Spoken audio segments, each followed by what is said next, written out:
11월 마지막 주 결산주일입니다. 결산 예배를 준비하며 한 해 교회의 행사와 예결산을 살펴보았습니다. 지금 벌써 세 번째 결산인데 매년 느끼는 것은 주님께서 이 교회를 이끄시는데 생각지 못하는 방법으로 이끄신다는 점입니다. 올해도 그렇습니다. 재정이 충분히 확보되고 사람이 늘어나는 것, 이것은 세상에서 말하는 성공입니다.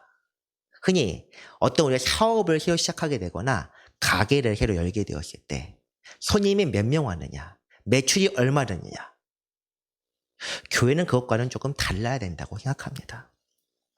우리가 필요한 것, 우리가 생각해야 될 것은 하나님께서 우리 교회를 통해 어떻게 얼마나 역사하셨는가, 이것에 주목해야 합니다. 선교비가 많이 늘어나서 내년에는 올해보다 더 많은 선교지를 품고 기도할 수 있게 되었습니다. 매우 좋은 교회의 모습입니다. 올해 또한 주중기도회를 처음 시행하면서 그동안은 수요일은 예배로 드렸었고 또 다른 때는 기도회를 했었는데 주중기도회를 똑같이 이렇게 처음 시행하면서 어려움이 많긴 했지만 내년에 시간을 조금 바꾸어서 계속 기도회를 할 수 있게 되었습니다. 기도로 깨어있는 교회를 세워간다는 점, 그것 또한 굉장히 바람직한 모습입니다. 이렇게 우리가 한 해를 결산하고 다음 해를 준비하는 과정에서 감사할 일들, 주님의 은혜를 생각하는 것은 매우 중요합니다. 지난주 우리가 추석 감사절 때도 우리가 무엇을 감사해야 하는지, 감사라는 것이 무엇인지 살펴보았습니다. 2024년을 되돌아보며 우리의 삶을 감사로 채워넣고 또 다가오는 2025년도도 감사로 한 해를 채워가는 성도들 되시길 바랍니다. 오늘 말씀 마태복음 10장 말씀입니다. 사실 결산에 어울리는 말씀은 아닐 것 같습니다만 우리가 결산주의 자체가 세상에서 말하는 결산, 즉 송구 영신과는 조금 다르기 때문에 이런 말씀을 준비하게 되었습니다. 그런데 송구 영신하면 무엇이 생각납니까? 새 것이 되었다. 오늘 우리 교경문에 읽었던 것처럼 새 것이 되었다. 표대를 향하여 이런 식의 말씀들이 많이 떠오르게 될 것입니다. 하지만 결산이라는 것, 우리 성도들의 삶을 결산해 보았을 때 이 본문만큼 본질을 관통한 것이 또 있을까 생각해 봅니다. 지난 한 주 우리가 또한 특별 기도 주간 결산을 준비하는 기도로 한 주 기도했는데 그 주제 말씀은 사실 그 네 가지 나흘 동안 했지만 한 가지 주제 말씀을 뽑자면 바로 세 번째 날 히브리서 4장 16절이 아닐까 생각해 봅니다.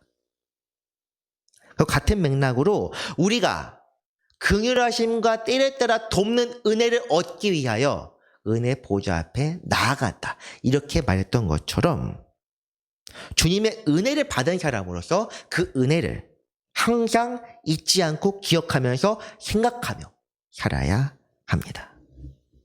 나아가 구속의 은혜, 우리 모든 사람에게 주신 그 은혜를 넘어 오늘 나를 거룩한 길로 이끄시는 주님의 은혜를 바라고 찾으며 살아가야 합니다. 이것을 생각하며 오늘 말씀 첫 부분 37절 말씀 한번 보겠습니다. 아버지나 어머니를 나보다 더 사랑하는 자는 내게 합당하지 아니하고 아들이나 딸을 나보다 더 사랑하는 자도 내게 합당하지 아니하며입니다. 아버지나 어머니, 부모 자녀 관계처럼 진하고 애틋한 관계가 또 어디에 있겠습니까? 그렇지만 오늘 말씀에서는 이 부모 자녀도 나보다 더 사랑하는 자는 합당하지 않다, 그렇게 기록되어 있습니다. 사랑하지 말라는 것이 아닙니다. 예수님보다 복음보다 더 앞서지 말라는 것입니다. 그렇다면 만약 극단적인 예시이긴 하지만 천의 고아로 살다가 세상을 떠난 사람이라면 그렇다면 주님을 사랑하는 것이 좀 더 쉽겠습니까? 아닙니다. 이것이 그냥 부모 자녀를 예시로 든 것이지 누가복음에서는 비슷한 말씀인데 주님과 비교되는 선택지에 대해서 좀 더 구체적으로 나열하고 있습니다. 이와 같이 너희 중에 누구든지 아닙니다. 물은 내게 오는 자가 자기 부모와 처자와 형제와 자매와 더욱이 자기 목숨까지 미워하지 아니하면 능히 내 제자가 되지 못한다. 부모, 처자, 형제, 자매, 자기 목숨. 결과적으로 따지면 다 가족입니다. 하지만 인생을 살면서 이것보다 중요한 것이 또 있겠습니까? 정말 최우선순위에 해당하는 것들을 다 나와 있는데 사실 요즘은 재산이나 다른 것들도 이 반열까지 오르는 그런 뉴스 사건들 보면 그런 것들도 꽤나 많이 있습니다. 사실 가족도 중요하지만 이 가족들보다 맨 마지막 목숨까지 미워하지 아니하면 이 말이 굉장히 의미심장합니다. 그래서 같은 말씀 33절에서는 그래서 아예 이렇게 말합니다. 이와 같이 너희 중에 누구든지 자기의 모든 소유를 버리지 아니하면 능히 내 제자가 되지 못하리라. 잠깐 제목 좀 보여주시겠습니까? 다음 페이지입니다. 주의 제자로 산다는 것. 그리고 다시 말씀 봅니다. 능히 내 제자가 되지 못하는데 그 조건이 무엇입니까? 소유를 버리지 못한 사람입니다. 사실 버린다는 것 굉장히 강한 표현이라 요즘 교회에서는 잘 사용하지 않습니다. 대신에 이런 표현을 많이 사용합니다. 내려놓는다. 내려놓다. 제가 작년 초쯤이었던가 이런 표현에 대해서 강단에서 굉장히 강한 어조로 비판했던 기억이 있습니다. 왜냐하면 내려놓는다는 것 마치 언제든 다시 주어둘 수 있는 것처럼 들린다는 이유에서 그렇습니다. 사실 내려놓는다는 표현 자체가 잘못된 것은 아닙니다. 그리고 사실을 말씀드리면 버린다고 해서 제가 한번 이것을 버리면 제가 다시 몸을 굽혀서 주워들지 못하면 이거는 그냥 없어진 채 버려진 채가 됩니다. 그런데 내려놓으면 다시 주워들 수 있는 것처럼 들립니다. 사실은 버린다고 해서 완전히 내 손에서 떠나는 것이 아닙니다. 마치 내려놓는 것처럼 내가 마음에서 이것을 버린다고 해도 주님께서 다시 사용하게 하실 수 있습니다. 그런데 중요한 것은 이 말 내려놓는다는 표현은 적어도 이것을 버리는 사람의 입에서 나올 말은 아닙니다. 주위 사람들이 평가해 줄 때 욕심을 버리고 저 사람 내려놓으니 주님께서 선한 뜻대로 사용하셨다. 이렇게 써야 맞는 것입니다. 제가 힘들었는데 이것을 다 내려놓았습니다. 제가 사람들 관계에 집착했는데 관계를 내려놓기로 했습니다. 그렇게 말하는 사람들 거의 대부분 못 내려놓습니다. 본인 스스로가 내려놓는다고 단정 지어버린다면 사실 이것이 자기 속마음을 내비치는 것입니다. 우리가 내려놓는 것이 아니라 버리면 주님께서 주님의 뜻대로 사용하십니다. 그렇다면 무엇에 버려야 하는 것입니까? 우리가 조금 전 누가복음에서 본 것처럼 모든 소유입니다. 마르틴 루터가 지은 유명한 시가 있는데 찬송가 585장, 구찬송가 384장입니다. 거기서는 어떤 것들 버려야 하는지에 대해서 다 나와 있습니다.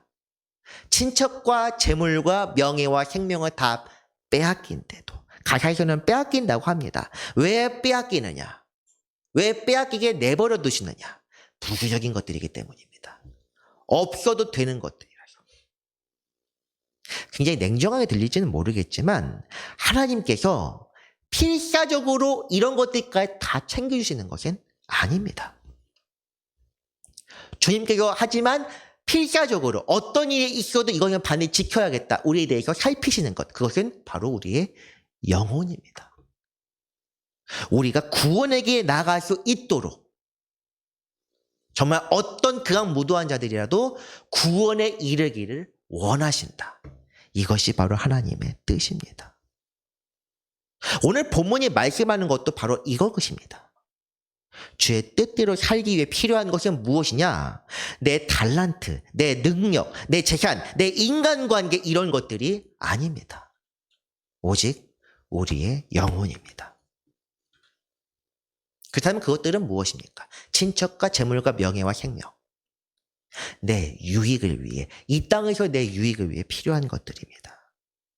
어떤 사람은 이렇게 말하기도 합니다. 하나님을 위해서 이런 것들 적극적으로 활용해야 합니다. 우선 성공해서 높은 자리에 올라가 주님의 이름을 전하는 것이 훨씬 더 효과적으로 사람들에게 잘 먹힙니다.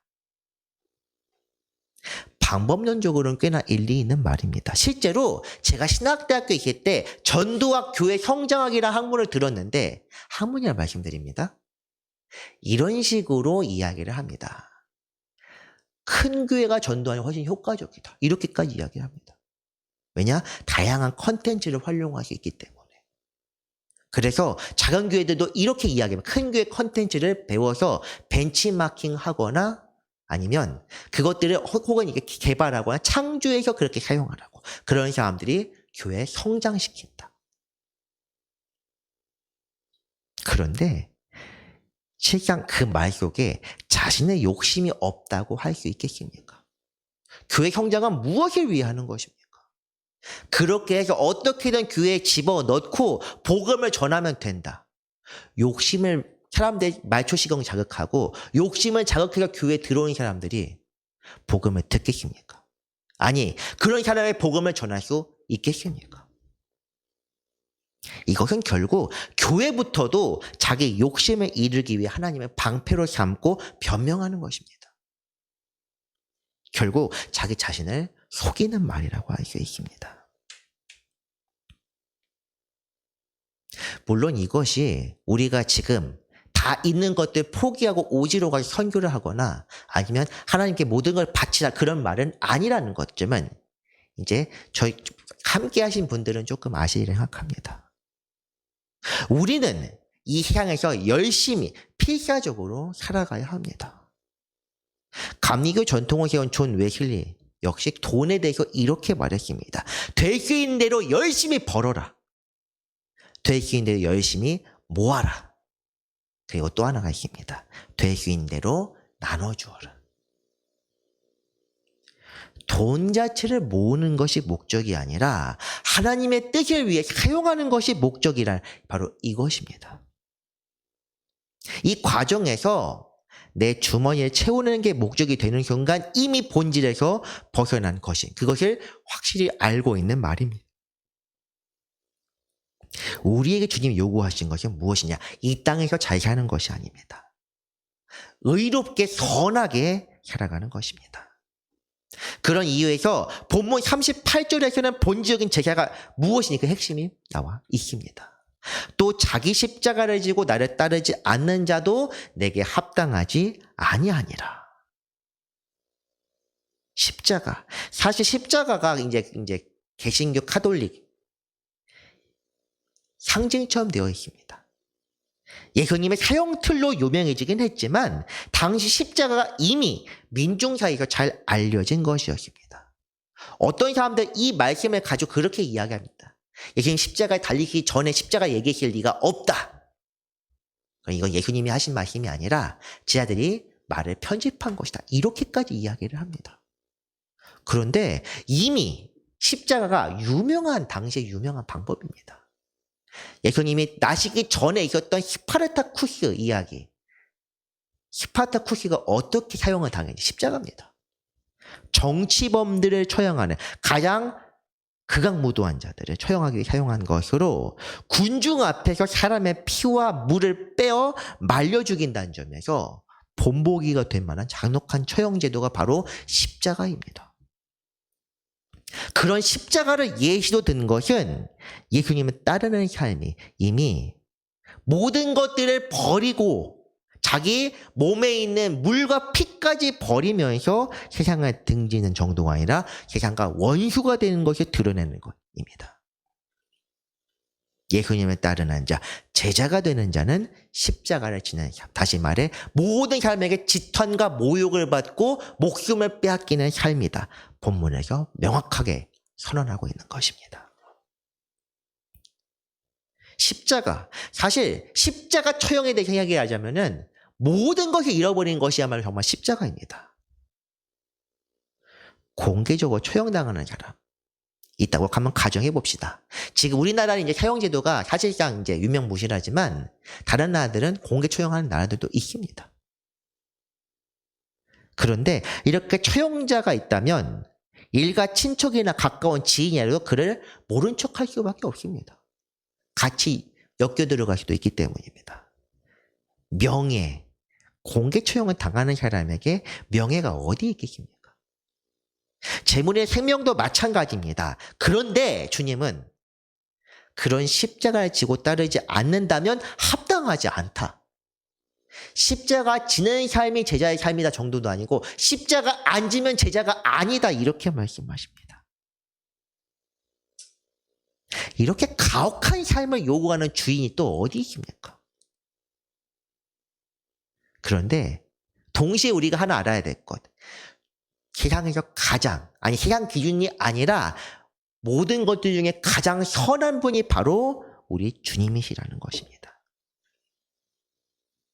우리의 믿음이 바로 하나님이 선하시다는 것을 믿는 그 믿음입니다.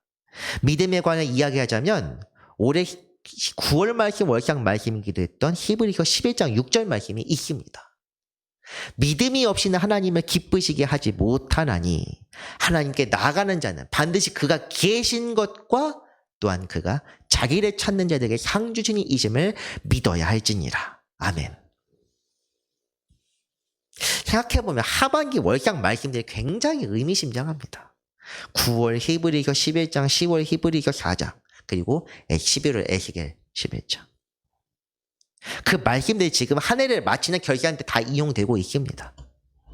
어쨌든 믿음이란 크게 두 가지입니다. 하나님의 존재에 대한 믿음. 그분이 계시느냐, 계시지 않느냐. 그리고 하나님의 섭리와 은혜에 대한 믿음입니다. 십자가에 지고 가라는 명령이 가혹하게 여겨진다고 하더라도 그분이 자기 자녀들, 제자들에게 상 주시는 분임을 믿는다면은 할 수 있습니다. 십자가는 최후 결과가 아니라 만약에 이 땅의 삶이 전부라면 십자가는 최후 결과입니다만 우리의 삶은 영원하고 하나님의 나라 기다리는 자들이기 때문에 십자가는 상이 아니라 과정에 불과합니다. 상은 무엇입니까? 영혼의 구원, 마지막 때의 몸의 부활, 그것이 전부가 아닙니다. 우리는 마지막 때 마치 감나무에 감 떨어지는 것처럼 마지막 때만 보면서 살아가는 그런 사람들이 아닙니다. 이 땅에서도 하나님의 뜻대로 하나님의 나라 기다림과 동시에 내 삶에서 하나님의 나라가 온전히 이루어지기를 바라면서 살아가는 사람입니다. 이것은 우리의 의지나 능력으로 되는 것이 아니라 신령한 지혜, 곧 성령 충만. 성령이 충만하게 되면 현재 이 땅에서도 때를 따라 돕는 은혜를 통하여 하나님의 나라 백성으로 살 수 있습니다. 이것 이상의 은혜와 상은 사실 있을 수 없습니다. 사랑하는 성도 여러분, 우리가 한 해를 돌아보며 주님의 은혜를 생각해야 한다. 이런 생각들 다들 많이 합니다. 특히 믿는 자들이라면 하나님의 은혜를 항상 기억해야지요. 송구영신데 주님의 은혜, 돌아보니 주님의 은혜로라. 그런데 주님의 은혜가 무엇인지, 어떤 것이 주님을 기쁘시게 했던 삶인지를 아는 것이 사실 은혜 생각하는 것 이상으로 중요합니다. 은혜 아닌 것을 은혜 생각할 이유가 없으며 축복 아닌 것을 복이라 생각해서는 안 됩니다. 그리고 그를 생각하면서 행동했던 것들은 회개하고 교정할 수 있어야 다시 죄에 빠지지 않게 됩니다. 주님을 기쁘시게 했다. 그렇다면은 이것이 의롭고 선한 길을 분명히 알아야 더욱 기쁘시게 하는 삶을 살 수 있습니다. 결산이 바로 이런 것입니다. 돌아보면서 이런 일이 있었다 사진첩 보면서 이렇게 하는 거 결산이 아니라 지갑이나 통장 내역 살펴보면서 이만큼 들어왔다 하는 것도 아니요. 내가 만족하게 여기는 것을 쌓아가며 주님의 은혜다. 내가 열심히 살아와서 주님께 도와주셨다. 이런 것 지금 따지는 것이 아닙니다. 내가 하나님의 나라를 위하여 얼마나 가치 있게 살아왔는지. 얼마나 순종하며 살아왔고 또 그 거룩한 뜻을 깨닫게 하셨는지를 살피는 것. 이것이 바로 결산입니다. 이제 본문 마지막 부분입니다. 자기 목숨을 얻는 자는 잃을 것이요 나를 위해 자기 목숨을 잃는 자는 얻으리라. 비슷한 말이 있긴 있습니다. 살고자 하는 자 죽을 것이요 죽고자 하는 자 살 것이라. 필생즉사 필사즉생. 구국의 영웅 우리나라 역사에서 이순신 장군이 이런 말을 했습니다. 목숨을 아까워하며 도망치는 자들은 결국 패배하게 되지만 목숨을 걸고 싸우면 적들을 무찔러서 살아남을 수 있다. 이런 뜻입니다. 그런데 성경에서 말씀하신 의미가 완전히 다릅니다. 이 말씀을 이해하기 위해서는 우리 교회의 이름이기도 한 대표 말씀 한번 봐야 될 것 같습니다. 요한복음 11장 말씀입니다. 예수께서 이르시 나는 부활이요 생명이니 나를 믿는 자는 죽어도 살겠고 무릇 살아서 나를 믿는 자는 영원히 죽지 아니하리니 이것이 내가 믿느냐? 믿느냐? 묻습니다. 히브리서 나왔던 믿음은 두 가지였습니다. 존재와 은혜 섭리. 이것도 믿음입니다. 이것은 무엇입니까? 예수님이 부활이시다는 것을 믿는 것과 예수님을 믿는 자에게 영원히 죽지 않은 영생의 상을 주신다는 것을 믿는 것. 같은 맥락입니다. 죽어도 살겠다는 것. 이것은 이 세상의 삶이 전부가 아니라는 것이 가리키는 말씀입니다. 이 세상의 전부라면 이 세상에 집중하며 가장 좋은 것을 누리면서 살아가면 그만입니다. 어떻게든 많이 벌고 어떻게든 쌓아서 창고에 쌓아두고 이 세상 끝날 때까지 최대한 즐기며 살아가는 것. 그런데 주님께서는 이렇게 말씀하십니다. 이 세상의 끝이 아니라 영원한 나라가 있으며 그 하나님의 나라를 바라며 살아가야 한다. 살아서 믿는 자는 이미 하나님의 나라 백성으로 살아가는 것이기에 심판 곧 둘째 사망을 보지 않고 영원히 하나님과 함께 동행하게 됩니다. 다시 본문으로 돌아와서 자기 목숨을 얻는 자, 이 말뜻이 한번 보겠습니다. 영어 성경에서는 find, 곧 구한다는 표현을 사용합니다. 자기 목숨을 구하는 사람은 잃게 될 것이다. 현대인의 성경에서는 이해하기 쉽게 자기 목숨을 아까워하는 사람, 아끼는 사람이라고 표현합니다. 목숨을 아까워하는 사람, 곧 이 세상과 자기 유익에 위해 살아가는 사람. 그런 사람을 뜻합니다. 자기 만족과 욕심을 채우기 위해 사는 사람. 그렇지만 주님을 위해서 자기 목숨을 버리는 사람도 있습니다. 이것은 순교자들만을 가리키는 것이 아닙니다. 이 땅에서 내 뜻대로 사는 것이 아니라 내 삶을 주님을 위해 순종하며 사는 사람. 이것이 바로 자기 목숨을 잃는 사람입니다. 주님께서 이 땅에서 하나님의 뜻을 위해 스스로 생명을 버리셨습니다. 생명을 아끼지 않고 순종하셨고 이것을 통해 부활의 첫 열매가 되어 하나님께서 우리를 향한 사랑의 언약을 완성하셨습니다. 다시 말해 주님을 위해 자기 목숨을 잃는다는 것, 곧 십자가에 지는 것과 같은 맥락입니다. 거룩하신 아버지 위해 목숨을 버린 주님과 같이 우리는 우리 죄를 씻어주신 주님을 위해 우리의 삶을 바쳐야 이렇게 말씀하는 것입니다. 이것이 복음의 본질이요 제자들로 살아가는 길입니다. 하지만 이것이 끝은 아닙니다. 이것이 억지로 두 눈 딱 감고 그냥 까짓 거 해봅시다. 이렇게 할 수 있는 것은 아닙니다. 저 역시 그런데 하나님의 뜻대로 살겠습니다. 이렇게 생각하는 순간 내 의지가 사라지고 강주의 성령에 이끌려서 묶여서 의식을 개조당하는 삶이 될 것이라 생각한 적도 있었습니다. 마치 악령에 빙의한 것처럼. 그런데 사실 그런 건 없습니다. 깨닫는 순간 내가 기쁘게 할 수 있습니다. 주를 알게 되면 굳이 이렇게 해야 한다 하지 않아도 스스로 압니다. 물론 자기 욕심이 강해서 또다시 죄를 짓기도 하지만 그럼에도 성령께서 끊임없이 우리 스스로를 자극합니다. 너 그렇게 살아서 되겠냐? 하면서. 그렇게 성도 여러분, 제가 간절히 바라는 것은 여러분 스스로가 하나님을 정말 제대로 만나는 것입니다.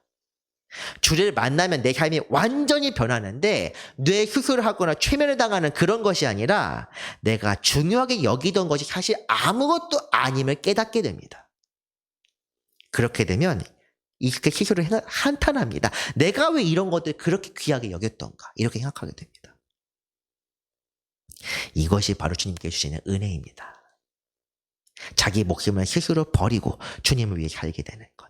이것은 모든 성도가 바라는 삶이요 제자된 삶의 완성입니다. 말씀을 정리합니다. 주님의 제자된 삶은 하나님을 굳건하게 믿음으로써 나타납니다. 이것은 세상의 것들을 하나님보다 사랑하지 않고 주님을 위해 아낌없이 포기할 수 있는 삶입니다. 나아가 내 자아와 욕심, 내 삶 전체를 주님을 위해 버릴 수 있습니다. 이것은 우리 의지로 되는 것이 아니라 성령의 도우심으로만 할 수 있습니다. 한 해를 마무리하며 돌아볼 때 주께서 주신 은혜를 생각하며 조금 더 주님을 닮아가는 십자가로 승리하는 모든 성도 되시기를 간절히 바랍니다. 기도하겠습니다. 거룩하신 사랑의 주님 감사드립니다. 우리를 위해 베풀어 주신 모든 은혜, 이 한 해 우리에게 내리신 사랑과 자비하심에 감사드립니다. 우리 연약하면 우리 행위들을 다 갚지 않으시고 회개할 기회를 주시며 주님의 뜻을 깨닫게 하신 것들이 다 은혜입니다. 우리가 그 은혜를 온전히 받아 누리게 하시고 주님의 제자로서 부끄럽지 않은 삶을 살게 하여 주옵소서. 나아가 이 땅에서 하늘의 것을 바라며 날마다 기쁨과 감사로 채워가는 모두가 되게 하여 주옵소서. 전능하신 우리 주 예수 그리스도의 이름으로 기도합니다. 아멘.